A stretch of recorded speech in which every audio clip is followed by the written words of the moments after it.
നമസ്കാരം, ഞാൻ Pradeep മുഹത്തല. LP UP നമുക്ക് പരീക്ഷയുമായി ബന്ധപ്പെട്ട കുറച്ച് റിവിഷൻ ക്ലാസ് കേൾക്കാം. കാരണം റിവിഷനുമായിട്ട് വരികയാണ്. മാക്സിമം നല്ല രീതിയിൽ പഠിക്കുന്നു എന്ന് വിശ്വസിക്കുന്നു. നല്ല രീതിയിൽ ഓരോ ഓരോ വർഷവും കഴിയുമ്പം ഔട്ടായവർ അതിനേക്കായി ശ്രമിക്കുന്നു. കാരണം ചെറിയൊരു മാർക്കിനായിരിക്കും ചിലപ്പം കഴിഞ്ഞതിന് ഔട്ടായി പോയത്. അല്ലെങ്കിൽ ഇപ്പം ബേസുകാർ ഇപ്പോഴേ പഠിച്ചു തുടങ്ങിയെങ്കിലേ അടുത്ത പ്രാവശ്യം എനിക്ക് കിട്ടും എന്ന് ഉറപ്പുണ്ട്. കാരണം വലിയ ലിസ്റ്റ് ഇടില്ല, എല്ലാം ചെറിയ ലിസ്റ്റുകളാണ്.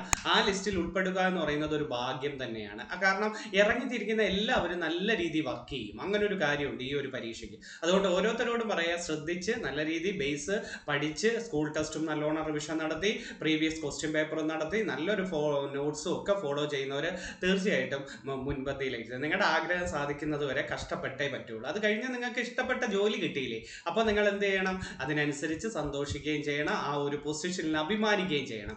അതുവരെ നിങ്ങൾ ബുദ്ധിമുട്ടൊന്നും ഇല്ലടേ. നിങ്ങൾ അതിനനുസരിച്ച് ടോപ്പിക് അനുസരിച്ച് പഠിക്കുക. നിങ്ങൾക്ക് അതേ പറയും, കയറുന്നവരെല്ലാം നിങ്ങളെ പോലുള്ളവർ തന്നെ. അതിൽ വേറെ ഒരു മാറ്റമൊന്നുമില്ല. പക്ഷെ അവരുടെ ഒരു മനസ്സ് കണ്ടില്ലായിരുന്നു.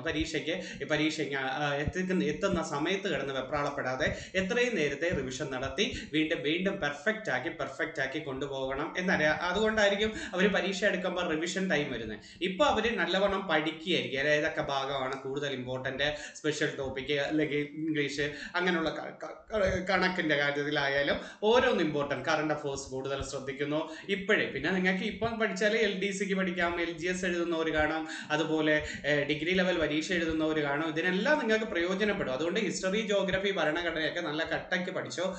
ഡീപ്പായിട്ട് പഠിക്കുന്നതിനൊന്നും ഒരു കുഴപ്പമില്ല. എനിക്ക് LP മതി, എനിക്ക് UP മതി എന്ന രീതിയിൽ പഠിക്കാതിരിക്കുക. ചിലവർ എനിക്ക് LP മതി, ഞാൻ അത് മാത്രമേ നോക്കുന്നു എന്ന് പറയുന്നത് അത് അബദ്ധമാണ്. കാരണം ഇതേപോലെ നിങ്ങളോട് LP മതി എന്ന് പഠിക്കുന്നവർ നല്ല രീതിയിൽ PSCയും കൂടെ നോക്കി പോകും. അപ്പോൾ അവർക്ക് അത്രയേ എളുപ്പമായിരിക്കും, ഫ്ലോ ആയി കാണും. കാരണം ടഫ് ചോദ്യവും സിമ്പിൾ ചോദ്യവും ഒരേപോലെ അവർക്ക് കൈകാര്യം ചെയ്യാം. അതുകൊണ്ട് നിങ്ങളോട് പറയാം, അതും കൂടെ ഒരു ദിവസത്തിൽ ഇത്ര നേരം റിവിഷൻ നടത്തി കൊണ്ടുപോകാൻ ശ്രമിക്കണം കേട്ടോ. ഓക്കെ, നമുക്ക് നല്ലൊരു റിവിഷനുമായിട്ട് വന്നിരുന്നത് സ്കൂൾ ടെസ്റ്റ് റിവിഷനാണ് ഞാൻ കൊണ്ടുവന്നിരിക്കുന്നത്. ഏറ്റവും കൂടുതൽ ഈ അടുത്ത കാലത്ത് ചോദിച്ച ചോദ്യങ്ങളുമായിട്ട് റിവിഷനാണ്. നമുക്കൊന്ന് നോക്കാം സ്കൂൾ ടെസ്റ്റിലെ റിവിഷൻ. LP-UPയിലെ ഫസ്റ്റ് ക്വസ്റ്റ്യൻ നോക്കാം. 8ാം ക്ലാസ് സ്കൂൾ ടെസ്റ്റുമായി ബന്ധപ്പെട്ട ഒരു ചോദ്യം. ശാസ്ത്രീയമായ തേനീച്ച വളർത്തൽ അറിയപ്പെടുന്ന പേരെന്താണ്? എന്താണ് തേനീച്ച വളർത്തൽ അറിയപ്പെടുന്നത്? എപ്പികൾച്ചർ അല്ലെ? എപ്പികൾച്ചർ ആണ് തേനീച്ച വളർത്തൽ. സെറികൾച്ചർ എന്താ? സെറികൾച്ചർ പട്ടുനൂലാണ്. കൂണികൾച്ചർ മുയൽ വളർത്തലാണ്. പിസികൾച്ചർ ഏതാ? മത്സ്യം വളർത്തലാണ് അല്ലെ? സെറികൾച്ചർ പട്ടുനൂല്, മുയൽ വളർത്തൽ കൂണികൾച്ചർ, മത്സ്യം വളർത്തൽ ഏതാ? പിസികൾച്ചർ ആണ്. പിന്നെ ഉണ്ടല്ലോ 2-3 സ്കൂൾ ടെസ്റ്റിൽ കൂൺ വളർത്തൽ, മഷ്റൂം കൾച്ചർ ആണ് കൂൺ വളർത്തൽ. ഫ്ലോറികൾച്ചർ പൂക്കള്, ഹോർട്ടികൾച്ചർ പഴം പച്ചക്കറി, മാരികൾച്ചർ കടൽ വിഭവങ്ങൾ. മാരികൾച്ചർ ഏതാണ്? കടൽ വിഭവങ്ങൾ. പിന്നെ ഒരു ഒലേറി കൾച്ചർ പഠിച്ചിട്ടുണ്ടോ നിങ്ങൾ? ഒലേറി കൾച്ചർ പച്ചക്കറി വളർത്തലാണ് ഒലേറി കൾച്ചർ. അത് പരീക്ഷയ്ക്ക് ചോദിച്ചിട്ടുണ്ട് കേട്ടോ. അപ്പൊ കടൽ വിഭവങ്ങൾ, കടൽ സസ്യങ്ങളെ കുറിച്ചുള്ള കടൽ വിഭവങ്ങളുമായി ബന്ധപ്പെട്ടത് മാരികൾച്ചർ, പഴം പച്ചക്കറി ഹോർട്ടികൾച്ചർ, പൂക്കൾ കൃഷി ഫ്ലോറി, കൂണ് മഷ്റൂം കൾച്ചർ അല്ലെ? മുയൽ വളർത്തൽ കൂണികൾച്ചർ എന്ന് വിളിക്കുന്നു. പട്ടുനൂല് ഏതായിരുന്നത്? സെറികൾച്ചർ ആണ് പട്ടുനൂല്. തേനീച്ച വളർത്തൽ ഏതാ? എപ്പികൾച്ചർ ആണ്. സെറികൾച്ചർ പട്ട് ഏറ്റവും കൂടുതൽ ഉത്പാദിപ്പിക്കുന്ന സംസ്ഥാനം ഏതാണ്? പട്ട് ഏറ്റവും കൂടുതൽ ഉത്പാദിപ്പിക്കുന്നത് കർണാടകക്കാരാണ്. പട്ട് ഏറ്റവും കൂടുതൽ ഏതാ? കർണാടക. മുഗാ സിൽക്ക് കേട്ടിട്ടുണ്ടോ? സ്കൂൾ ടെസ്റ്റിൽ കിടക്കുന്നത് മുഗാ സിൽക്ക്. അതെവിടാന്ന് ചോദിച്ചാൽ നിങ്ങൾ പറയേണ്ട ആസാമിലാണ്. മുഗാ സിൽക്ക് എവിടെയാണ്? ആസാമിൽ. അപ്പൊ പട്ട് ഏറ്റവും കൂടുതൽ എവിടാണ്? പട്ട് ഏറ്റവും കൂടുതൽ കർണാടകയിൽ. കാപ്പി ഏറ്റവും കൂടുതൽ കർണാടകയിലെ. ഇന്ത്യയിൽ കാപ്പി ഏറ്റവും കൂടുതൽ ഉത്പാദിപ്പിക്കുന്ന സംസ്ഥാനം കർണാടകയാണ്. സ്വർണ്ണം ഏറ്റവും കൂടുതൽ ഉള്ളത് കർണാടകയാണ് അല്ലെ? ചന്ദനം ഏറ്റവും കൂടുതൽ കർണാടകയിലെ. കാപ്പി, സ്വർണം, ചന്ദനം, അതുപോലെ സൂര്യകാന്തി ഏറ്റവും കൂടുതലുള്ള കർണാടകയാണ്. ആനകൾ ഏറ്റവും കൂടുതൽ ഉള്ളത് കർണാടകയാണ്. ആനകൾ, കാപ്പി, സ്വർണം, ചന്ദനം, സൂര്യകാന്തി, ആന ഏറ്റവും കൂടുതൽ ഉള്ളത് കർണാടക. നാളികേര ഏറ്റവും കൂടുതൽ ഇപ്പം കർണാടകയിലാണ്. നേരത്തെ തമിഴ്നാടായിരുന്നു, ഇപ്പം നാളികേര ഏറ്റവും കൂടുതൽ എവിടാണ്? കർണാടകയിലാണ്. അപ്പൊ കാപ്പി ഏറ്റവും കൂടുതൽ എവിടാണ്? കാപ്പി ഏറ്റവും കൂടുതൽ കർണാടക. കഴിഞ്ഞ പരീക്ഷയ്ക്ക് 2 കാപ്പിക്കുരുവിന്റെ പേര് ചോദിച്ചായിരുന്നു. 2 വ്യത്യസ്ത ഇനം കാപ്പിക്കുരു, റോബസ്റ്റ, അറബിക്ക കേട്ടോ. റോബസ്റ്റ 8ാം ക്ലാസ് സ്കൂൾ ടെസ്റ്റ് പഠിക്കുമ്പോൾ നിങ്ങൾക്ക് മനസ്സിലാവും. റോബസ്റ്റയും അറബിക്കയും എന്തിന്റെ അത്യുൽപാദന ശേഷിയാണ്? അത് കാപ്പിക്കുരുവാണ്. റോബസ്റ്റയും അറബിക്കയും. അപ്പം കാപ്പി ഏറ്റവും കൂടുതൽ എവിടാണ്? കാപ്പി ഏറ്റവും കൂടുതൽ കർണാടകയിൽ. കേരളത്തിൽ ഏത് ജില്ലയിൽ ജില്ലയിലാണ് കാപ്പി ഏറ്റവും കൂടുതൽ? കേരളത്തിൽ ഏറ്റവും കൂടുതൽ വയനാട്ടിലാണ്. കേരളത്തിൽ ഏറ്റവും കൂടുതൽ ഇവിടെ വയനാട്ടിലാണ്. കാപ്പി ഗവേഷണ കേന്ദ്രം വയനാട്ടിലുണ്ട്. കാപ്പി ഗവേഷണ കേന്ദ്രം ചൂണ്ടേൽ എന്ന് പറയുന്നതാണ് കേരളത്തിലെ ഏതാണ് കാപ്പി ഗവേഷണ കേന്ദ്രം ഏതെന്ന് ചോദിച്ചിട്ടുണ്ട്. ഓക്കെ, അപ്പം പട്ടുനൂൽ ഏറ്റവും കൂടുതൽ കർണാടകയിലാണ്. എന്താ കർണാടകയുടെ തലസ്ഥാനം? ബംഗളൂരു അല്ലെ? ബംഗളൂരു അല്ലേ കർണാടകയുടെ തലസ്ഥാനം? ചിന്നസ്വാമി സ്റ്റേഡിയം എവിടെയെന്ന് പരീക്ഷയ്ക്ക് ചോദിച്ചിട്ടുണ്ട്. ബാംഗ്ലൂരാണ്. ഇന്ത്യയുടെ പൂന്തോട്ടം നഗരം ബാംഗ്ലൂരാണ്. പൂന്തോട്ടം കാശ്മീരാണ്. ഇന്ത്യയുടെ പൂന്തോട്ടം നഗരം, ഇന്ത്യയുടെ ഇലക്ട്രോണിക് സിറ്റി, ഇന്ത്യയുടെ പാരഡൈസ് സിറ്റി. അപ്പൊ ഇലക്ട്രോണിക് സിറ്റി എന്നും ഗാർഡൻ സിറ്റി എന്നൊക്കെ അറിയപ്പെടുന്നത് ഏതാണ്? ബാംഗ്ലൂരാണ് നമ്മൾ പറയേണ്ടത്. അതൊന്ന് ഓർത്ത് വെച്ചിരിക്കട്ടെ, പരീക്ഷയ്ക്ക് ചോദിക്കാൻ സാധ്യതയുള്ള ഒരു നല്ല ക്വസ്റ്റ്യനാണ്. അപ്പൊ മത്സ്യകൃഷി ഏതാണ്? പിസിക്കൾച്ചർ ആണ്. ഈ ഒരു മോഡൽ ഒന്ന് നോക്കിയിട്ട് പോണേ. അപ്പൊ റോബസ്റ്റ അറബിക്ക എന്തുമായി ബന്ധപ്പെടുന്നത്? Robusta arabica കാപ്പിക്കുരുവുമായി ബന്ധപ്പെടുന്നു. അതുപോലെ ജേഴ്സി പശുവിന്റെ ജന്മനാട് എവിടെയെന്ന് ചോദിച്ചിട്ടുണ്ട് സ്കൂൾ ടെസ്റ്റിൽ. ജേഴ്സി പശുവിന്റെ ജന്മനാട് ഇംഗ്ലണ്ടാണ്. നമ്മുടെ ഇന്ത്യയിലെ കോട്ടയത്ത് വെച്ചൂർ പശുവിന്റെ ജന്മനാട് കേട്ടോ. ജേഴ്സി പശുവിന്റെ ജന്മനാട് ഇംഗ്ലണ്ട്. വെച്ചൂർ പശുവിന്റെ ജന്മനാട് ഏതാണ്? വെച്ചൂർ പശുവിന്റെ ജന്മനാട് ഏതെന്ന് ചോദിച്ചാൽ കോട്ടയമാണ്. അതുപോലെ ഇത് ചോദിച്ചിട്ടുണ്ട്, ഏതാണ് അറിയാമോ? സുനന്ദിനി പശു, മാട്ടുപ്പെട്ടി. ഇടുക്കിയിലെ മാട്ടുപ്പെട്ടിയിലാണ് സുനന്ദിനി പശു വരുന്നത്. അപ്പൊ ഇടുക്കിയിലെ മാട്ടുപ്പെട്ടിയിൽ സുനന്ദിനി പശു. വെച്ചൂർ പശുവിന്റെ ജന്മനാട് എവിടെയെന്ന് ചോദിച്ചാൽ കോട്ടയം. ജേഴ്സി പശുവിന്റെ ജന്മനാട് എവിടെയെന്ന് ചോദിച്ചാൽ ഇംഗ്ലണ്ടാണ് നമ്മൾ പറയേണ്ടത്. അത് നല്ലൊരു മോഡലായിരുന്നു. അപ്പൊ അതൊന്ന് പഠിച്ചു വെച്ചിരിക്കുക. അടുത്ത ചോദ്യത്തിലേക്ക് പോവാം. അടുത്ത ചോദ്യം നിങ്ങളുടെ സ്കൂൾ ടെസ്റ്റിൽ കിടക്കുന്ന നോക്കെ. ഒരു മൂലകത്തിന്റെ എല്ലാ സ്വഭാവവും കാണിക്കുന്ന ഏറ്റവും ചെറിയ കണിക ഏതെന്ന്? ഒരു മൂലകത്തിന്റെ എല്ലാ സ്വഭാവവും കാണിക്കുന്ന ഏറ്റവും ചെറിയ കണിക ഏതാണ്? ആറ്റം. അപ്പൊ തന്മാത്ര ഏതായിരിക്കും? സ്വതന്ത്രമായും സ്ഥിരമായും നിൽക്കാൻ കഴിയുന്ന ഏറ്റവും ചെറിയ കണിക ഏതാണ്? തന്മാത്രയാണ്. ഒരു മൂലകത്തിന്റെ എല്ലാ സ്വഭാവവും കാണിക്കുന്ന ഏറ്റവും ചെറിയ കണിക ആറ്റമാണെങ്കിൽ സ്വതന്ത്രമായും സ്ഥിരമായും നിൽക്കാൻ കഴിയുന്ന ഏറ്റവും ചെറിയ കണിക ഏതാണ് നമ്മൾ പറയുന്നത്? തന്മാത്ര എന്നാണ് പറയുന്നത്. അതുപോലെ തന്നെ ഒരു പദാർത്ഥത്തിന്റെ ഭൗതികപരമായ ഏറ്റവും ചെറിയ കണികയും തന്മാത്രയല്ലേ? ഒരു പദാർത്ഥത്തിന്റെ ഭൗതികപരമായ ഏറ്റവും ചെറിയ കണിക ഏതെന്ന് ചോദിച്ചാൽ നിങ്ങൾ പറയേണ്ടത് ഏതാണ്? തന്മാത്ര എന്നാണ് പറയേണ്ടത്. അതുപോലെ പ്രപഞ്ചത്തിലെ ഇഷ്ടികകൾ എന്ന് വിളിക്കുന്നത് തന്മാത്രകളെയാണ്. അപ്പൊ പ്രപഞ്ചത്തിലെ ഇഷ്ടികകൾ എന്നറിയപ്പെടുന്നത് തന്മാത്ര. തന്മാത്ര എന്ന പദം ആദ്യമായി ഉപയോഗിച്ചത് ആരാന്നറിയാമോ? അവോഗാഡോയോ. തന്മാത്ര എന്ന പദം ആദ്യമായി ഉപയോഗിച്ചത് ആരാണ്? അവോഗാഡോയാണ്. നമ്മൾ പഠിച്ചിട്ടുണ്ടല്ലേ അവോഗാഡോ സംഖ്യ എത്ര എന്ന് ചോദിച്ചിട്ടില്ലേ പരീക്ഷയ്ക്ക്? അവോഗാഡോ സംഖ്യ എത്ര എന്ന് ചോദിച്ചാൽ 6.022 അല്ലെ? 6.022 into 10⁻23. 6.022 into 10⁻23 ആണ് അവോഗാഡോ നമ്പർ എന്ന് പറയുന്നത്. അതായത് ഒരു മോൾ പദാർത്ഥത്തിൽ അടങ്ങിയിരിക്കുന്ന തന്മാത്രകളുടെ ആകെ എണ്ണത്തെയാണ് എന്ത് വിളിക്കുന്നത്? അവോഗാഡോ എന്ന് വിളിക്കുന്നത്. അപ്പൊ അവോഗാഡോ സംഖ്യ എത്രയാണ്? 6.022 into 10⁻23 എന്ന് പറയുന്നത്. മോൾ ദിനം എന്നാണ് ചോദിച്ചിട്ടുണ്ട്. കേട്ടിട്ടുണ്ടോ നിങ്ങൾ? മോൾ ദിനം, അന്താരാഷ്ട്ര മോൾ ദിനം ഒക്ടോബർ 23. അന്താരാഷ്ട്ര മോൾ ദിനം എത്രയാണ്? ഒക്ടോബർ 23 അന്താരാഷ്ട്ര മോൾ ദിനം.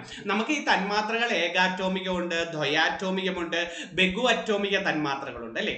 തന്മാത്രകൾ ആ ഒരു രീതിയിൽ ബഹു അറ്റോമിക തന്മാത്രകൾ വരെയുണ്ട്. അപ്പൊ ഒരു മൂലകത്തിന്റെ എല്ലാ സ്വഭാവവും കാണിക്കുന്ന ഏറ്റവും ചെറിയ കണിക ഏതാണ്?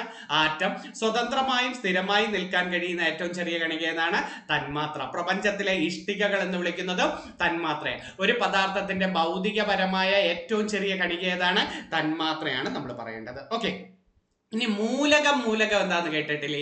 രാസപ്രക്രിയയിലൂടെ വിഘടിപ്പിച്ച് ഘടകങ്ങളാക്കാൻ സാധിക്കാത്ത ശുദ്ധ പദാർത്ഥങ്ങളെ എന്ത് വിളിക്കാം? മൂലകങ്ങൾ എന്ന് വിളിക്കാം. രാസപ്രക്രിയയിലൂടെ വിഘടിപ്പിച്ച് ഘടകങ്ങളാക്കാൻ സാധിക്കാത്ത ശുദ്ധ പദാർത്ഥങ്ങൾ ഏതാണ്? മൂലകങ്ങൾ എന്ന് വിളിക്കാം. അതൊന്ന് ഓർത്ത് വെച്ചിരിക്കണേ, പരീക്ഷയ്ക്ക് ചോദിക്കാൻ പറ്റിയ ഒരു ക്വസ്റ്റ്യനാ. ആവർത്തന പട്ടികയുണ്ട് അല്ലെ? ആവർത്തന പട്ടികയിൽ എത്ര മൂലകങ്ങളുണ്ട്? മൊത്തം എത്ര മൂലകങ്ങളുണ്ട്? 118 മൂലകങ്ങളാണ് അല്ലെ? 118 മൂലകം. ഒക്കനേസൻ അവസാനത്തത് ഒക്കനേസൻ. 117 ടെന്നിസൻ ആണ്. 118ാമത്തത് ഒക്കനേസമാണ്. 118ാമത്തെ മൂലകം ഏതെന്ന് ചോദിച്ചിട്ടുണ്ട് അല്ലെ? ആവർത്തന പട്ടികയിൽ ഒന്നാമത്തെ മൂലകം ഏതാ?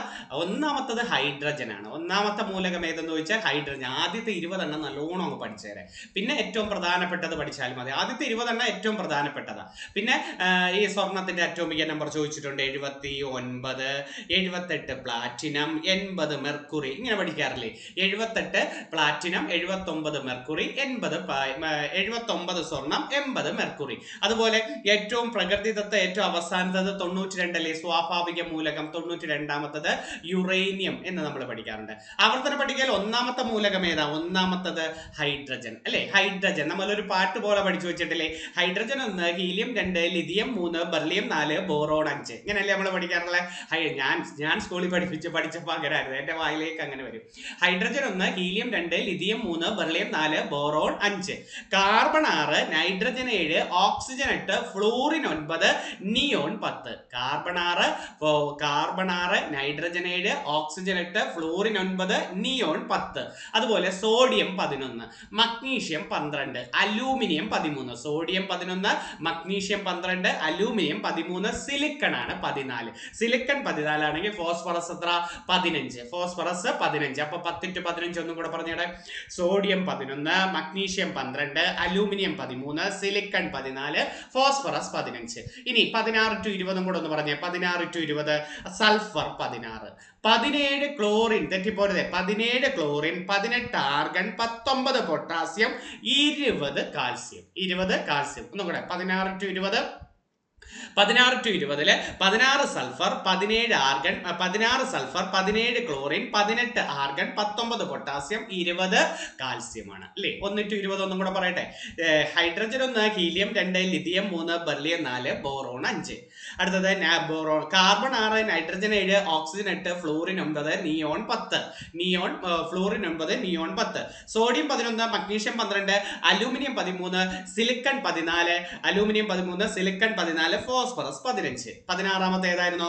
Sulphur 16, chlorine 17, argon 18, potassium 19, 20 calcium. 20 calcium. അത് എത്രയും ഓർത്ത് വെച്ചിരിക്കണേ? 20. നിലവിൽ മൊത്തം എത്ര അറ്റോമിക? നിങ്ങളത് സാർമാർ തലോടെ പഠിപ്പിക്കുക. എന്റെ മനസ്സിൽ ഓർമ്മ വന്നത് 118 എണ്ണം. 118ാമത്തത് ഒക്കനേസ. ഒരു പരീക്ഷയ്ക്ക് ഏഷ്യയുടെ പേരിൽ അറിയപ്പെടുന്ന മൂലകം ഏതെന്ന് ചോദിച്ചിട്ടുണ്ട്. നിഹോണിയം. ഏഷ്യയുടെ പേരിൽ അറിയപ്പെടുന്ന ഏതാണ്? നിഹോണിയമാണ് ഏഷ്യയുടെ പേരിൽ അറിയപ്പെടുന്നത്. ഇരുമ്പിന്റെ അറ്റോമിക നമ്പർ 26 കേട്ടോ. ഇരുമ്പിന്റെ അറ്റോമിക നമ്പർ എത്രയാണ്? 26 ആണ് ഇരുമ്പിന്റെ. അപ്പൊ സ്വർണത്തിന്റെ 79 ആണ്. ഇരുമ്പ് 26 ആണെങ്കിൽ സ്വർണം എത്രയാണ്? 79 ആണ്. സ്വർണം എത്ര? വെള്ളി എത്ര ആയിരിക്കും? വെള്ളി 47. വെള്ളിയുടേത് 47. അപ്പൊ ഇരുമ്പ് 26, സ്വർണം 79, വെള്ളി എത്രയാണ്? വെള്ളി 47. ചെമ്പും കൂടെ പഠിച്ചേരെ 29. ഓക്കെ, 29. അപ്പൊ ഇരുമ്പും ചെമ്പും അടുത്ത് കിടക്കുക അല്ലെ? ഇരുമ്പ് 26, ചെമ്പ് 29, വെള്ളി 47, സ്വർണം 79മാണ്. ടങ്സ്റ്റൺ 74 കേട്ടോ. ടങ്സ്റ്റൺ ഒരു പരീക്ഷയ്ക്ക് ടങ്സ്റ്റന്റെ പ്രതീകം ചോദിച്ചിട്ടുണ്ട്. W എന്ന പ്രതീകം. W എന്ന പ്രതീകം എന്തിന്റെയാണ്? ടങ്സ്റ്റന്റെ പ്രതീകമാണ് W എന്ന് പറയുന്നത്. അപ്പൊ 74 ഏതാണ്? ടങ്സ്റ്റൺ ആണ്. 74. അപ്പൊ 78, 79, 80 ഞാൻ നേരത്തെ പഠിപ്പിച്ചു, ഓർമ്മയുണ്ടോ? 78 പ്ലാറ്റിനം, 79 സ്വർണം, 80 മെർക്കുറി. 79 സ്വർണം, 80 മെർക്കുറി. ഒരു ഏഷ്യൻ രാജ്യത്തിന്റെ പേരിൽ അറിയപ്പെടുന്ന ഏതാണ്? നിഹോണിയം. 113ാമത്തെയാണ് നിഹോണിയം. 113. അപ്പൊ ഒഖനേസൻ ഏതാണ്? ഒഖാനേസൻ എന്ന് പറയുന്നത് 118, ഏറ്റവും അവസാനത്തെ മൂലകം. ഒന്നും കൂടെ അതൊന്ന് റിവിഷൻ നടത്തിയേക്കണം. ഞാൻ പ്രധാനപ്പെട്ടത് പറഞ്ഞതേ ഉള്ളൂ. ഏറ്റവും ഭാരം കൂടിയതും പ്രകൃതിദത്തവുമായ ഏറ്റവും അവസാനത്തെ മൂലകം യുറേനിയമാണ്. യുറേനിയം 92 ആണ്. അടുത്ത ക്വസ്റ്റ്യൻ നോക്കേ. സ്കൂൾ ടെസ്റ്റ് കിടക്കുന്നതാ. മൊബൈൽ ഫോൺ, ലാപ്ടോപ്പ് എന്നിവയിൽ ഉപയോഗിക്കുന്ന ബാറ്ററിയുടെ പേര് ലിഥിയം അയൺ ബാറ്ററി എന്നാണ്. മൊബൈൽ ഫോൺ, ലാപ്ടോപ്പ് എന്നിവയിൽ ഉപയോഗിക്കുന്ന ബാറ്ററി ഏതാ? Lithium ion battery. പക്ഷെ ഡ്രൈ സെല്ല് ഉപയോഗിക്കുന്നത്, നമ്മുടെ ഡ്രൈ സെല്ലുള്ള സാധാ ടോർച്ചിലൊക്കെ, അത് ഡ്രൈ സെല്ലല്ലേ? ഡ്രൈ സെല്ല് ഉപയോഗിക്കുന്നത് റേഡിയോ, ക്യാമറ, ക്ലോക്ക്, കളിപ്പാട്ടങ്ങൾ ഇതിലാണ്. അപ്പൊ ഡ്രൈ സെല്ല് ഉപയോഗിക്കുന്നത് റേഡിയോയിലിടുന്നു, ക്യാമറയിലിടുന്നു, ക്ലോക്കിൽ ഉപയോഗിക്കുന്നു, കളിപ്പാട്ടങ്ങളിലൊക്കെ ഉപയോഗിക്കുന്ന ബാറ്ററി ഏതാണ്? Dry cell. ഇനിയുണ്ട് മെർക്കുറി സെല്ല് എന്ന് പറഞ്ഞുകൊണ്ട് വാച്ചുകളിൽ, നമ്മളെ വാച്ചിൽ കിടക്കുന്ന ബാറ്ററി ഇല്ലേ, കാൽക്കുലേറ്റർ, ഇലക്ട്രോണിക് ഉപകരണങ്ങൾ, ഇതിലൊക്കെ മെർക്കുറി സെല്ലാണ് പറയേണ്ടത്. നിക്കൽ കാഡ്മിയം സെല്ലുണ്ട്. റീചാർജ് ചെയ്യാവുന്ന ടോർച്ച് ക്യാമറകളിൽ, റീചാർജ് ചെയ്യാവുന്ന ടോർച്ച് ക്യാമറകളിൽ ഏതാ? നിക്കൽ കാഡ്മിയം സെല്ലാണ് നമ്മൾ പറയേണ്ടത്. ഓക്കെ, ഓർത്ത് വെച്ചിരിക്കണം. അപ്പൊ മൊബൈൽ ഫോണിൽ ഉപയോഗിക്കുന്ന ബാറ്ററി ഏതാ? Lithium ion battery. ഇനി ലോഹങ്ങളെ അടിച്ചു പരത്തി കനം കുറഞ്ഞ തകിടുകളാക്കി മാറ്റാൻ സാധിക്കുന്ന സവിശേഷതയാണ് മാലിബിലിറ്റി, അല്ലെ? തകിടുകളാക്കാൻ മാറ്റുന്നത് മാലിബിലിറ്റി ഏറ്റവും കൂടിയ ലോകമേത സ്വർണ്ണമാണ്. സ്വർണത്തിന്റെ അറ്റോമിക് നമ്പർ പറഞ്ഞ് 79. പ്രകൃതിയിലെ ഏറ്റവും സ്വതന്ത്രമായ ലോകമേതെന്ന് ചോദിച്ചാലും നമ്മൾ സ്വർണ്ണമാണ് പറയുന്നത്. സ്വർണം ലയിക്കുന്ന ലായനി ഏതാ? അക്വാ റീജിയ, അല്ലെ? സ്വർണം ലയിക്കുന്ന ലായനി ഏതെന്ന് ചോദിച്ചാൽ അക്വാ റീജിയ. ലോഹങ്ങളുടെ രാജാവ് എന്ന് വിളിക്കുന്നത് സ്വർണ്ണത്തെ, ലോഹങ്ങളുടെ രാജാവ് എന്ന് വിളിക്കുന്നത് സ്വർണ്ണമാണ്. അപ്പൊ മാലിബിലിറ്റി ഏറ്റവും കൂടിയ ലോകം സ്വർണ്ണമാണ്. എന്താ മാലിബിലിറ്റി എന്ന് പറഞ്ഞാൽ ലോഹങ്ങളെ അടിച്ചു പരത്തി കനം കുറഞ്ഞ തകിടുകളാക്കി മാറ്റുന്നു. ഇനി ലോഹങ്ങളെ വലിച്ചു നീട്ടുന്ന സംഭവം ഉണ്ട്. ലോഹങ്ങളെ വലിച്ചു നീട്ടി കനം കുറഞ്ഞ കമ്പികളാക്കുന്നത് ഡക്റ്റിലിറ്റി എന്ന് വിളിക്കുന്നു. അത് ഏറ്റവും കൂടുതലുള്ളത് പ്ലാറ്റിനം ആണ്. ഡക്റ്റിലിറ്റി ഏറ്റവും കൂടിയ ലോഹമേതാ? പ്ലാറ്റിനം എന്ന് പറയുമ്പം ലിറ്റിൽ സിൽവർ എന്നാണ് അറിയപ്പെടുന്നത് കേട്ടോ. ലിറ്റിൽ സിൽവർ ഉണ്ട്, നമുക്ക് ക്യുക്ക് സിൽവറും ഉണ്ട്. Little silver platinum, quick silver mercury. ഏതാണ്? മെർക്കുറി. അപ്പൊ ലിറ്റിൽ സിൽവർ പ്ലാറ്റിനം ആണെങ്കിൽ ക്യുക്ക് സിൽവർ ഏതാണ്? മെർക്കുറി ആണ്. അപ്പം മാലിബിലിറ്റി ഏറ്റവും കൂടുതൽ സ്വർണത്തിനാണെങ്കിൽ ഡക്റ്റിലിറ്റി ഏറ്റവും കൂടുതൽ ഏതാ? പ്ലാറ്റിനത്തിനാണ് നമ്മൾ പറയേണ്ടത്. ഓർത്തു വെച്ചിരിക്കുക. ഇനി വ്യോമയാന ഗതാഗത രംഗത്തും സമുദ്ര ഗതാഗത രംഗത്തെയും ദൂരം അളക്കുന്ന യൂണിറ്റ് ആണ് നോട്ടിക്കൽ മൈൽ. ദൂരമാണ്. ഒരു നോട്ടിക്കൽ മൈൽ എന്ന് പറഞ്ഞാൽ 1.852 കിലോമീറ്റർ ആണ്. അപ്പൊ വ്യോമയാന ഗതാഗത രംഗത്തും സമുദ്ര ഗതാഗത രംഗത്തെ ദൂരം അളക്കുന്ന യൂണിറ്റ് ഏതാണ്? Nautical mile. ഒരു നോട്ടിക്കൽ മൈൽ എത്ര കിലോമീറ്റർ? 1.852 കിലോമീറ്റർ. എങ്കിൽ കപ്പലുകളുടെയും വിമാനങ്ങളുടെയും വേഗത അളക്കുന്നതിനെ നോട്ട് എന്നാ പറയണ്ടേ. അപ്പൊ ദൂരം അളക്കുന്നത് നോട്ടിക്കൽ മൈൽ, വേഗത അളക്കുന്നത് നോട്ട് എന്നറിയപ്പെടുന്നു. അത് നല്ലൊരു പോയിന്റ് ആണ്, അതൊന്ന് പഠിച്ചു വെച്ചിരിക്കണം. ഓക്കെ, അടുത്തത് DDT പോലുള്ള കീടനാശിനികൾ സൃഷ്ടിക്കുന്ന പാരിസ്ഥിതിക ആരോഗ്യ പ്രശ്നങ്ങളെ പ്രതിപാദിക്കുന്ന ഒരു ലോക പ്രശസ്ത കൃതിയാണ് നിശബ്ദ വസന്ത അഥവാ സൈലന്റ് സ്പ്രിംഗ്. അപ്പം സൈലന്റ് സ്പ്രിംഗ് എന്തിനെ കുറിച്ചാണ് പ്രതിപാദിക്കുന്നത്? DDT പോലുള്ള കീടനാശിനികൾ സൃഷ്ടിക്കുന്ന പാരിസ്ഥിതിക ആരോഗ്യ പ്രശ്നങ്ങൾ. ഇത് എഴുതിയത് ആരാണെന്ന് അറിയാമോ? നിശബ്ദ വസന്തം എന്ന കൃതി എഴുതിയത് റേച്ചൽ കാഴ്സൺ 1962-ലാണ്. റേച്ചൽ കാഴ്സൺ, മറന്നുപോരുതേ. അപ്പൊ റേച്ചൽ കാഴ്സൺ DDT പോലുള്ള കീടനാശിനികൾ സൃഷ്ടിക്കുന്ന പാരിസ്ഥിതിക ആരോഗ്യ പ്രശ്നങ്ങളെ കുറിച്ച് പ്രതിപാദിക്കുന്ന കൃതിയാണ്. അപ്പൊ നിശബ്ദ വസന്തം എന്ന കൃതി എഴുതിയത് ആരാണ്? റേച്ചൽ കാഴ്സൺ ആണ്. ജൈവ വൈവിധ്യ സംരക്ഷണം എന്ന മുഖ്യ ലക്ഷ്യത്തോടെ ലോകത്തിലെ ഏറ്റവും പ്രധാന സ്വതന്ത്ര സംഘടന ഏത്? നല്ലൊരു ക്വസ്റ്റ്യനാ, ഉറപ്പായിട്ട് പ്രതീക്ഷിക്കാൻ പറ്റിയ ഒരു ക്വസ്റ്റ്യനാ. ജൈവ വൈവിധ്യ സംരക്ഷണം എന്ന മുഖ്യ ലക്ഷ്യത്തോടെ ലോകത്തിലെ പ്രധാന സംഘടന ഏതാണ്? IUCN. ആസ്ഥാനം സ്വിറ്റ്സർലൻഡിലെ ഗ്ലാൻഡ് ആണ്. IUCN ആസ്ഥാനം എവിടെയാണ്? സ്വിറ്റ്സർലൻഡിലെ ഗ്ലാൻഡ് ആണ് IUCN ആസ്ഥാനം എവിടെയെന്ന് ചോദിച്ചു. ജൈവ വൈവിധ്യ സംരക്ഷണം, പ്രകൃതി വിഭവങ്ങളുടെ ചൂഷണം, മലിനീകരണം തടയൽ തുടങ്ങിയവ ലക്ഷ്യത്തോടെ പ്രവർത്തിക്കുന്ന ലോകത്തിലെ പ്രധാന സംഘടന WWF ആണ്. ജൈവ വൈവിധ്യ സംരക്ഷണം, പ്രകൃതി വിഭവങ്ങളുടെ ചൂഷണം, മലിനീകരണം തടയൽ തുടങ്ങിയ ലക്ഷ്യത്തോടെ പ്രവർത്തിക്കുന്ന സംഘടന WWF, world wide fund for nature.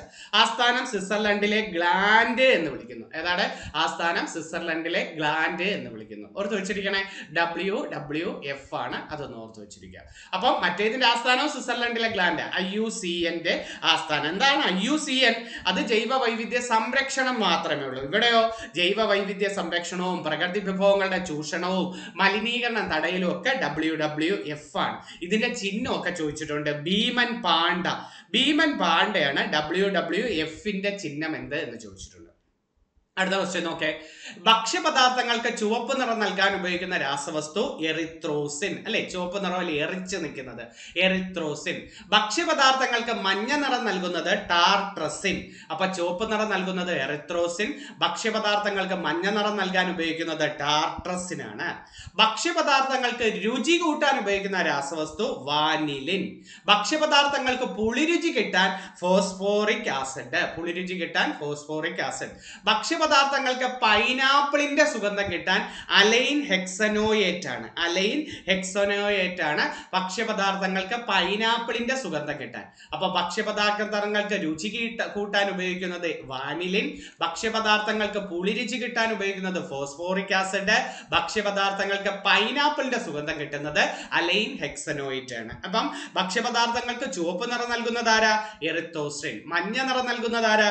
Tartrazine. അത് രണ്ടും ഇമ്പോർട്ടന്റ് ആണ്, ഏറ്റവും കൂടുതൽ ഇമ്പോർട്ടന്റ്. മറ്റേതും പഠിച്ചു വെച്ചേക്കണം. ഓക്കെ, ഏറ്റവും മികച്ച വൈദ്യുത ചാലകം വെള്ളിയാണ്, അല്ലെ? വെള്ളിക്ക് വില കൂടുതലായതുകൊണ്ട് വീടുകളിൽ ഉപയോഗിക്കുന്ന വൈദ്യുത കമ്പി ചെമ്പാണ്. കേട്ടോ. അപ്പൊ ഏറ്റവും മികച്ച വൈദ്യുത ചാലകം ഏത് എന്ന് ചോദിച്ചാൽ വെള്ളിയും, വീടുകളിൽ ഉപയോഗിക്കുന്ന വൈദ്യുത കമ്പി ചെമ്പാണ്. വൈദ്യുത തൂണുകൾ ഉണ്ടല്ലോ, ഇലക്ട്രിക് പോസ്റ്റുകൾ, അതിലെ വൈദ്യുത കമ്പികൾ അലൂമിനിയമാണ്. വൈദ്യുത തൂണുകളിലെ വൈദ്യുത കമ്പികൾ നിർമ്മിച്ചിരിക്കുന്ന ലോഹം ഏതാണ്? അലൂമിനിയം. അപ്പൊ ഏറ്റവും മികച്ച വൈദ്യുത ചാലകം ഏതാ? വെള്ളി. വീടുകളിലെ വൈദ്യുത കമ്പി ഏതാ? ചെമ്പ്. വൈദ്യുത തൂണുകളിലെ വൈദ്യുത കമ്പികൾ നിർമ്മിച്ചിരിക്കുന്നത് അലൂമിനിയമാണ് അല്ലെ. ഓട് എന്ന് പറയുന്നത് ആരൊക്കെ ചേരുന്നതാ? ഓട് കോപ്പറും ടിന്നുമാണ്. ഓട് എന്ന് പറയുന്നത് ആരൊക്കെ ചേരുന്നതാണ്? കോപ്പറും ടിന്നുമാണ്. പിച്ചള എന്ന് പറയുന്നത് ആരൊക്കെ ചേരുന്നതാ? കോപ്പറും സിങ്കുമാണ് അല്ലെ. കോപ്പ്, ഓടിക്കോ, പണ്ടൊരു കോഡ് ഞങ്ങളൊക്കെ PSC പഠിക്കുമ്പോൾ ഇങ്ങനെ പഠിക്കുമായിരുന്നു, ഓടിക്കോ പിക്കോസി. കണ്ടോ, ഇങ്ങനെ പഠിക്കുമായിരുന്നു, ഓടിക്കോ പിക്കോസി. എന്താ ഓട് എന്ന് പറയുമ്പോൾ ആരൊക്കെയാ? കോപ്പറും. ഓട് എന്ന് പറയേണ്ട ഓ എന്ന് പറയുന്നത് ടിന്നും കോപ്പറും. പി എന്താ? പിച്ചള. പിച്ചള എന്ന് പറയുന്നത് കോപ്പറും സിങ്കും. അപ്പൊ ഓട് എന്ന് പറയുന്നത് ടിന്നും കോപ്പറും, പിച്ചള എന്ന് പറയുന്നത് കോപ്പറും സിങ്കുമാണ്. കോപ്പറും സിങ്കും. അപ്പൊ ഓടിലെ ഘടകലോഹങ്ങൾ ഏതൊക്കെയാണ്? കോപ്പറും ടിന്നുമാണ്. പിച്ചളയിലെ ഘടകലോഹങ്ങൾ ഏതൊക്കെയാ? കോപ്പറും സിങ്കുമാണ്. പിച്ചളയിലെ ഘടകലോഹങ്ങൾ ഏതൊക്കെയാണെന്ന് വെച്ചാൽ, അപ്പൊ ഓട് എന്ന് പറയുന്നത് ടിന്നും കോപ്പറും ആണെങ്കിൽ പിച്ചള എന്ന് പറയുന്നത് ഏതാ? കോപ്പറും സിങ്കുമാണ്. അത് അത്രയും ഓർത്ത് വെച്ചിരിക്കണേ, അത് നല്ലൊരു പോയിന്റ് ആണ്. അതും 8ാം ക്ലാസ് സ്കൂൾ ടെസ്റ്റിലെ. ഇനി 8ാം ക്ലാസ് സ്കൂൾ ടെസ്റ്റിൽ കിടക്കുന്ന ഏറ്റവും ഇമ്പോർട്ടൻറ്റ് സയൻസിലെ ബയോളജിയിലെ 2 ചോദ്യങ്ങളൊക്കെ. പേശികളെ അസ്ഥികളുമായി ബന്ധിപ്പിക്കുന്ന യോജകകല ടെൻഡനുകൾ. അസ്ഥികളെ പരസ്പരം ബന്ധിപ്പിക്കുന്ന യോജകകല സ്നായുക്കൾ എന്ന് വിളിക്കുന്നു.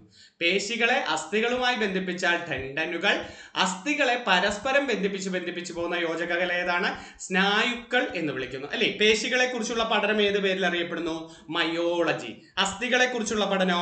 ഓസ്റ്റിയോളജി. അസ്ഥികളെ കുറിച്ചുള്ള പഠനം ഏതാ? ഓസ്റ്റിയോളജിയാണ്. അസ്ഥികളെ കുറിച്ചുള്ള പഠനം ഏതെന്ന് വെച്ചിട്ടുണ്ട്. അപ്പൊ പേശികളെ അസ്ഥികളുമായി ബന്ധിപ്പിച്ച ടെൻഡനുകൾ, അസ്ഥികളെ പരസ്പരം ബന്ധിപ്പിക്കുന്നത് സ്നായുക്കളാണ്. നമ്മുടെ ശരീരത്തിൽ ഏറ്റവും കൂടുതലുള്ള കല യോജകകലയാണ്. നമുക്ക് നാഡീകലയുണ്ട്, പേശികലയുണ്ട്, ആവരണകലയുണ്ട്, യോജകകലയുണ്ട്. അതിൽ ഏറ്റവും കൂടുതൽ കാണപ്പെടുന്ന കല യോജകകല. ഈ യോജകകലയ്ക്കകത്താണ് രക്തം, തരുണാസ്ഥി, ഈ ടെൻഡനുകൾ, സ്നായുക്കൾ ഇവരെല്ലാം കയറി വരുന്നത് അതാണ്. അപ്പൊ പേശികളെ അസ്ഥികളുമായി ബന്ധിപ്പിക്കുന്നത് ടെൻഡനുകൾ, അസ്ഥികളെ പരസ്പരം ബന്ധിപ്പിക്കുന്നത് സ്നായുക്കൾ. പേശികളെ കുറിച്ചുള്ള പഠനം ഏതാ? മയോളജി. അസ്ഥികളെ കുറിച്ചുള്ള പഠനം ഏതാ? ഓസ്റ്റിയോളജി. കാർഡിയോളജി എന്താ? കാർഡിയോളജി ഹൃദയം അല്ലെ, ഹൃദയം. നെഫ്രോളജിയോ? നെഫ്രോളജി വൃക്ക. കാർഡിയോളജി ഹൃദയം, നെഫ്രോളജി വൃക്ക. അതുപോലെ കരൾ എന്താ? ഹെപ്പറ്റോളജി. കരളിനെ കുറിച്ചുള്ള പഠനം ഹെപ്പറ്റോളജി. ഫ്രിനോളജി എന്താ? ഫ്രിനോളജി തലച്ചോറ്. തലച്ചോറിനെ കുറിച്ചുള്ള പഠനം ഫ്രിനോളജി. തലയോടിനെ കുറിച്ചുള്ള പഠനോ? ക്രേനിയോളജി. തലയോടിനെ കുറിച്ചുള്ള പഠനം ഏതാ? ക്രേനിയോളജി. അപ്പൊ തലച്ചോറിനെ കുറിച്ചുള്ള പഠനം ഏതെന്ന് ചോദിച്ചാൽ ഫ്രിനോളജി, തലയോടിനെ കുറിച്ചുള്ള പഠനം ക്രേനിയോളജി.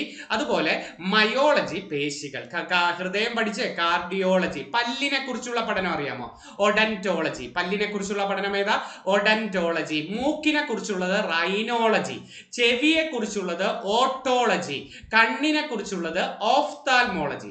അപ്പൊ പല്ല് ഒഡന്റോളജി, മൂക്ക് റൈനോളജി, ചെവി ഓട്ടോളജി, പല്ല്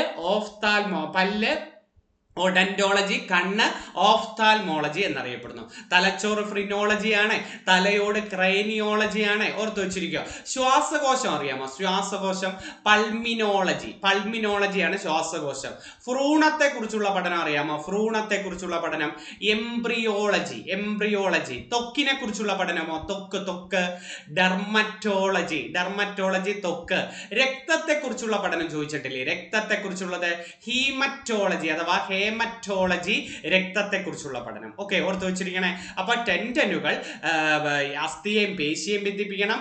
അസ്ഥികളെ പരസ്പരം ബന്ധിപ്പിക്കുന്നത് സ്നായുക്കൾ എന്ന് വിളിക്കുന്നു. അപ്പൊ അത് എത്രയാണ്? നല്ലൊരു ചോദ്യമായിരുന്നു. കുറച്ച് ചോദ്യങ്ങൾ എഴുതിയിട്ടുള്ളൂ, ഒന്ന് റിവിഷൻ നടത്തിയെന്നേ ഉള്ളൂ. അപ്പൊ ശരീരത്തിലെ ഏറ്റവും കൂടുതലുള്ള കല ഏതാണ്? യോജക കലയാണ് ശരീരത്തിലെ ഏറ്റവും കൂടുതലുള്ള കലകൾ ഏതെന്ന് വെച്ചാൽ. അപ്പൊ ഹൃദയത്തെ പൊതിഞ്ഞു സൂക്ഷിക്കുന്ന ഇരട്ട സ്ഥലമല്ലേ പെരിക്കാർഡിയം എന്ന് വിളിക്കുന്നത്. തലച്ചോറിനെ പൊതിഞ്ഞു സൂക്ഷിക്കുന്നത് ഏതാ? തലച്ചോറിനെ പൊതിഞ്ഞു സൂക്ഷിക്കുന്നത് അതേതെന്ന് ചോദിച്ചാൽ മെനിഞ്ചസ് അല്ലെ. ശ്വാസകോശത്തെ പൊതിഞ്ഞു സൂക്ഷിക്കുന്ന ഏതാ? പ്ലൂറ. ശ്വാസകോശത്തെ പൊതിഞ്ഞു സൂക്ഷിക്കുന്നത് പ്ലൂറയാണ്. അപ്പൊ തലച്ചോറിനെ പൊതിഞ്ഞു സൂക്ഷിക്കുന്നത് മെനിഞ്ചസ് ആണ്. ഈ മെനിഞ്ചസിൽ ഉണ്ടാകുന്ന ഒരു അസുഖമല്ലേ മെനിഞ്ചൈറ്റിസ് എന്ന് പറയുന്നത് ഒരു ബാക്ടീരിയ രോഗമാണ്. മെനിഞ്ചൈറ്റിസ് എന്ന് പറയുന്നത് ഒരു ബാക്ടീരിയ രോഗമാണ് അല്ലെ. മസ്തിഷ്കത്തിന്റെ ഭാരം 1400. ഏറ്റവും കൂടുതൽ ഭാരം കരളിന് 1500 ഗ്രാം. ഏറ്റവും കൂടുതൽ ഭാരമുള്ളത് ആർക്കാണ്? കരളിന് 1500 ഗ്രാം. അത് കഴിഞ്ഞാൽ മസ്തിഷ്കത്തിന് 1400 ഗ്രാം ആണ് അല്ലെ. മസ്തിഷ്കത്തിലല്ലേ നമുക്ക് ഈ ഇതൊക്കെ ഉള്ളത് ഏതാ? 2 രോഗങ്ങൾ വരും. സെറിബ്രൽ ത്രോംബോസിസും സെറിബ്രൽ ഹെമറേജും ഉണ്ട് അല്ലെ. രക്തക്കുഴലുകൾ പൊട്ടുന്നത് അല്ലെ. രക്തക്കുഴലുകൾ പൊട്ടുന്നതും രക്തം കട്ട പിടിക്കുന്നതും ഉണ്ട് അല്ലെ. കുഴലുകൾ പൊട്ടുന്നതുകൊണ്ട് രക്തം കട്ട പിടിക്കുന്നതുകൊണ്ട്. അതുപോലെ മസ്തിഷ്കത്തിൽ cerebrum, cerebellum, medulla oblongata, thalamus, hypothalamus ഇതൊക്കെ ഏതാ? നമ്മുടെ മസ്തിഷ്കത്തിലെ പ്രധാന ഭാഗമാണ്. അതിൽ മദ്യം ബാധിക്കുന്ന ഭാഗം ഏതെന്ന് ചോദിച്ചിട്ടില്ലേ? സെറിബെല്ലം. മദ്യം ബാധിക്കുന്നത് നമ്മുടെ ബുദ്ധി, ചിന്താ, ഭാവനയൊക്കെ വരുന്നത് സെറിബ്രത്തിലാണ്. ബുദ്ധി, ചിന്താ, ഭാവന ഇത് മനുഷ്യനെ മറ്റു മൃഗങ്ങളിൽ നിന്നും വേർതിരിക്കുന്നതൊക്കെ സെറിബ്രത്തിലാണ്. പക്ഷെ ഈ അനൈച്ഛിക പ്രവർത്തനം ഉണ്ടല്ലോ, ഹൃദയസ്പന്ദനം, ശ്വാസോച്ഛ്വാസം ഇതൊക്കെ നടക്കുന്നത് മെഡുല ഒബ്ലോങ്കേറ്റയിലാണ്. അനൈച്ഛിക പ്രവർത്തനം. അതുപോലെ ചുമ, തുമ്മൽ, ഛർദി ഇതിന്റെയൊക്കെ പ്രവർത്തനങ്ങളെ നിയന്ത്രിക്കുന്നതും മെഡുല ഒബ്ലോങ്കേറ്റയാണ് അല്ലെ. ഈ വേദനാ സംഹാരികൾ പ്രവർത്തിക്കുന്നത് തലാമസ് ഒക്കെയാണ്. തലാമസ്, വേദനാ സംഹാരികൾ പ്രവർത്തിക്കുന്ന തലച്ചോറിലെ ഭാഗം ഏതാണ്? തലാമസ് ആണ്. അപ്പൊ മനുഷ്യനെ മറ്റു മൃഗങ്ങളിൽ വേർതിരിക്കുന്നത് ആരാ? സെറിബ്രമാണ്. മദ്യം ബാധിക്കുന്ന ഭാഗം ഏതാ? സെറിബെല്ലം. അത് ഒത്തിരി കാര്യങ്ങളുണ്ട്. പേശി പ്രവർത്തനങ്ങളെ നിയന്ത്രിക്കുന്നു, തുലനാവസ്ഥ പരിപാലിക്കുന്നു, ശരീരത്തിന്റെ തുലനാവസ്ഥ പരിപാലിക്കുന്നു, പേശി പ്രവർത്തനങ്ങളെ നിയന്ത്രിക്കുന്നു. അതുപോലെ ലിറ്റിൽ ബ്രെയിൻ എന്നൊരു അപരനാമം തന്നെ ആർക്കുണ്ട്? സെറിബെല്ലത്തിനുണ്ട്. സെറിബെല്ലം. മദ്യം ബാധിക്കുന്ന തലച്ചോറിലെ ഭാഗം ഏതാണ്? സെറിബെല്ലമാണ് മദ്യം ബാധിക്കുന്നത്. അപ്പം മസ്തിഷ്കത്തിന്റെ ഭാരം 1400 ഗ്രാമും കരളിന്റെ ഭാരം 1500 കേട്ടോ. കരൾ ഏറ്റവും മനുഷ്യ ശരീരത്തിലെ രാസപരീക്ഷണശാല എന്ന് വിളിക്കുന്നത് കരളിനെ. മനുഷ്യ ശരീരത്തിലെ അരിപ്പ എന്നറിയപ്പെടുന്നത് വൃക്കയാണ്. പക്ഷെ മനുഷ്യ ശരീരത്തിലെ രാസപരീക്ഷണശാല ഏതാണ്? കരൾ. ഏറ്റവും കൂടുതൽ താപം ഉൽപ്പാദിപ്പിക്കുന്നത് കരളാണ്. ഏറ്റവും കൂടുതൽ രാസാഗ്നികൾ ഉൽപ്പാദിപ്പിക്കുന്നത് കരളാണ് അല്ലെ. ഏറ്റവും വലിയ അവയവം ഏതെന്ന് ചോദിച്ചാൽ ഏറ്റവും വലിയ ആന്തരിക അവയവം ഏതെന്ന് ചോദിച്ചാലും കരളാണ്. ഏറ്റവും വലിയ അവയവം ഭാഗം ഏതെന്ന് ചോദിച്ചാൽ നമുക്ക് ത്വക്കാണ്. ഏറ്റവും വലിയ ആന്തരിക അവയവം ഏതാ? അത് കരളാണ്. അപ്പം ഏറ്റവും വലിയ ഗ്രന്ഥിയും കരൾ പറയാം. ഏറ്റവും വലിയ രണ്ടാമത്തെ അവയവം കരള്. ഏറ്റവും വലിയ ആന്തരിക അവയവം കരള്. ഏറ്റവും വലിയ ഗ്രന്ഥി ഏതെന്ന് ചോദിച്ചാൽ നമ്മൾ പറയേണ്ടത് കരളാണ്. നമ്മൾ പറയാം കരളിനെ കുറിച്ചുള്ള പഠനം ഏതാ? ഹെപ്പറ്റോളജിയാണ് കരളിനെ കുറിച്ചുള്ള പഠനം. അപ്പോൾ ഒരു ഹെർപ്പറ്റോളജി ഉണ്ട്, അറിയാമോ? ഉരകങ്ങളെ കുറിച്ചുള്ള പഠനം ഏതെന്ന് ചോദിച്ചാൽ ഹെർപ്പറ്റോളജിയാണ്. ഉരകങ്ങളെ കുറിച്ചുള്ള പഠനം. ഉരകങ്ങളുടെ ഹൃദയത്തിലെ അറകൾ എത്ര എന്നറിയാമോ? 3 അല്ലെ. ഉരകത്തിന് ഉഭയജീവിയും അറകളുടെ എണ്ണം എത്രയാണ്? 3 കേട്ടോ. മത്സ്യത്തിന്റെ അറകളുടെ എണ്ണം 2. മത്സ്യത്തിന് 2, ഉരകങ്ങൾക്ക് ഉഭയജീവികൾക്ക് 3. മനുഷ്യന്റെ ഹൃദയത്തിൽ എത്ര അറകളുണ്ട്? മനുഷ്യന്റെ ഹൃദയത്തിൽ 4 അറകളാണ് അല്ലെ. മനുഷ്യനും പക്ഷികൾക്കും സസ്തനികൾക്കും എത്ര അറകളാ? 4 അറകളാണ് മനുഷ്യന് അല്ലെ. ലോകത്ത് ആദ്യമായി ഹൃദയം മാറ്റിവെക്കൽ ശസ്ത്രക്രിയ നടത്തിയത് ക്രിസ്ത്യൻ ബർണാർഡ് കേട്ടോ. ദക്ഷിണാഫ്രിക്കയിൽ ക്രിസ്ത്യൻ ബർണാർഡാണ് ലോകത്ത് ആദ്യമായിട്ട് ഹൃദയം മാറ്റിവെക്കൽ ശസ്ത്രക്രിയ നടത്തിയത്. ഇന്ത്യയിൽ ആദ്യമായി ഹൃദയം മാറ്റിവെക്കൽ ശസ്ത്രക്രിയ നടത്തിയത് ന്യൂഡൽഹിയിൽ വേണുഗോപാലാണ്. കേരളത്തിൽ ആദ്യമായി ഹൃദയം മാറ്റിവെക്കൽ ശസ്ത്രക്രിയ നടത്തിയത് നമ്മുടെ മെഡിക്കൽ ട്രസ്റ്റ് ഹോസ്പിറ്റൽ കൊച്ചിയിലെ ജോസ് ചാക്കോ പെരിയപുരം. കേരളത്തിൽ ആദ്യമായി ഹൃദയം മാറ്റിവെക്കൽ ശസ്ത്രക്രിയ നടത്തിയത്. അപ്പൊ ലോകത്ത് 1967 ഇന്ത്യയിലെ 1994 വേണുഗോപാലും കേരളത്തിൽ 2003 ജോസ് ചാക്കോ പെരിയപുരമാണ് ഹൃദയം മാറ്റിവെക്കൽ. ആദ്യത്തെ കൃത്രിമ ഹൃദയം ഏതാണെന്നറിയാം? ആദ്യത്തെ കൃത്രിമ ഹൃദയം ജാർവിക് 7 ആണ് ആദ്യത്തെ കൃത്രിമ ഹൃദയം ഏതെന്ന് ചോദിച്ചിട്ടുണ്ട്. ഓർത്ത് വെച്ചിരിക്കുക. അതുപോലെ പരീക്ഷയ്ക്ക് ചോദിക്കാൻ സാധ്യതയുള്ള ആ ഭാഗത്തില് മനുഷ്യന്റെ ഹൃദയത്തില് 4 അറകളാണ് ഉള്ളത്. രക്തസമ്മർദ്ദം അളക്കുന്ന ഉപകരണം ഏതാണെന്നറിയാമോ? രക്തസമ്മർദ്ദ നിരക്ക് ഏതെന്ന് ചോദിച്ചാൽ സ്പിഗ്മോമാനോമീറ്റർ മാനോമീറ്റർ ആണ്. അത് അളക്കുന്ന ഉപകരണം ഏതെന്ന് വെച്ചിട്ടുണ്ട്. ഒത്തിരി സയൻസ് പറഞ്ഞാലും നിങ്ങൾക്ക് ബോറായിരിക്കും. എന്നാലും കുറച്ച് 8ാം ക്ലാസ്സിലെ ചാപ്റ്ററിലെ ആദ്യ പാർട്ട് 1 എടുത്ത ഏറ്റവും ഇമ്പോർട്ടന്റ് പരീക്ഷയ്ക്ക് ചോദിച്ച കുറച്ച് ക്വസ്റ്റിനെ നിങ്ങൾക്ക് വിലയിരുത്തിയോളൂ. എന്നാലും പറ്റുന്ന കണക്കത് ഫ്രീ കിട്ടുന്ന സമയത്ത് അടുക്കളയിൽ ഇരിക്കുമ്പോഴോ എപ്പോഴെങ്കിലും ഫ്രീ കിട്ടുമ്പോഴോ ഒന്ന് കേട്ടോണ്ടിരിക്കുക. അത് അതിന്റെ ഒരു തുടർച്ചയായിട്ട് അതിന്റെ രീതിക്ക് അങ്ങ് പഠിച്ചു പോവാം. ഓക്കെ, അപ്പം നല്ല രീതിയിൽ പഠിക്കുക. ഇതുപോലെ ഒരു റിവിഷനുമായിട്ട് നമുക്ക് വീണ്ടും കാണാം. നന്ദി, നമസ്കാരം.